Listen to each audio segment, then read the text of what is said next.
পাঠ্য বই ছাত্রছাত্রীদের হাতে পৌঁছায় নাই, কবে পৌঁছাবে এটা আমগের উপদেষ্টা জানে না। শোনেন কি কয়।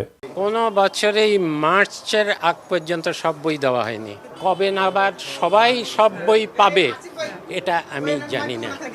আপনি ওনারা জিগান আপনি ডায়াপার পাল্টাইছেন কিনা, দেখবেন এটাও উনি জানেন না। আবার আমার দেশে একটা প্রতিবেদন দেখলাম, সেখানে দাবি করা হয়েছে যুবলীগ নেতার ষড়যন্ত্রে পাঠ্য বই পাওয়া বিলম্বিত হইতেছে। নির্ধারিত সময়ের মধ্যে শিক্ষার্থীদের হাতে যেন এনসিটিবি বই তুলে দিতে না পারে সে লক্ষ্যে কলকাঠি নাড়তে শুরু থেকে সক্রিয় হয়ে ওঠে একটি চক্র, যারা অযথা সময় ক্ষেপণ করে লক্ষ্য হাসিল করতে চায়। তাদের মূল লক্ষ্য ছিল অন্তর্বর্তী সরকারকে বিব্রত করা।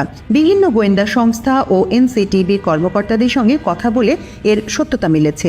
মুদ্রণ শিল্প সমিতির সাবেক সভাপতি এবং যুবলীগ নেতা জহুরুল ইসলাম পাঠ্যপুস্তক নিয়ে সরকারকে বিব্রত করতে প্রথম থেকেই সক্রিয় হয়ে ওঠেন। এরই অংশ হিসেবে সরকারের বিনামূল্যের পাঠ্য বই মুদ্রণের জন্য 25 মার্চ পর্যন্ত সময় চেয়ে শিক্ষা উপদেষ্টা বরাবর চিঠি পাঠিয়েছিলেন মুদ্রণ শিল্প সমিতির সিনিয়র ভাইস চেয়ারম্যান জুনাইদুল্লাহ আল মাহফুজ। এ নিয়ে ব্যাপক আলোচনার পর তড়িঘড়ি করে সংবাদ সম্মেলন ডেকে ক্ষমা চান মাহফুজ এবং সমিতির প্যাডে চিঠিটি যাওয়ায় নিজের দায় স্বীকার করে ক্ষমা চেয়েছেন সমিতির সভাপতি রাব্বানী জাব্বারও। রাব্বানী সাবেক ডাক ও টেলিযোগাযোগ মন্ত্রী মোস্তফা জব্বারের আপন ভাই।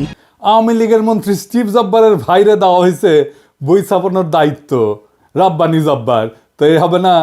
যাই হোক, আজকে আমি এই শিক্ষাক্ষেত্রে বিশেষ করে প্রাথমিক আর মাধ্যমিক শিক্ষার ক্ষেত্রে সিলেবাস, পাঠ্য বই, পরীক্ষা পদ্ধতি এই সমস্ত নিয়ে শিক্ষা ব্যবস্থার সংস্কার নিয়ে কথা বলবো।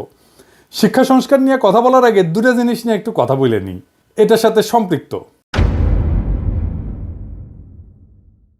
ছাত্ররা বই পায় নাই। এই যে মাসুদ কামাল কইতেছে হাসিনার আমলে কখনোই বই পাইতে দেরি হয় নাই। শোনেন কি কইতেছে, তার মুখেই শোনেন।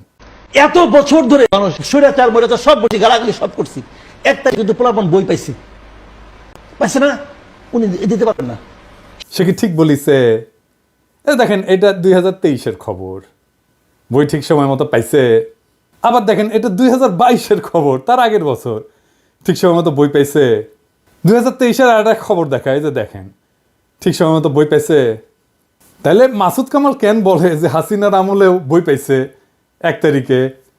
মাসুদ কামাল হাসিনার লেসপেন্সারি করিচ্ছে, ফ্যাসিবাদের লেসপেন্সারি করিচ্ছে, এটা টের পাচ্ছি। কারণ মাসুদ কামাল মনে করিচ্ছে আওয়ামী লীগ যদি আবার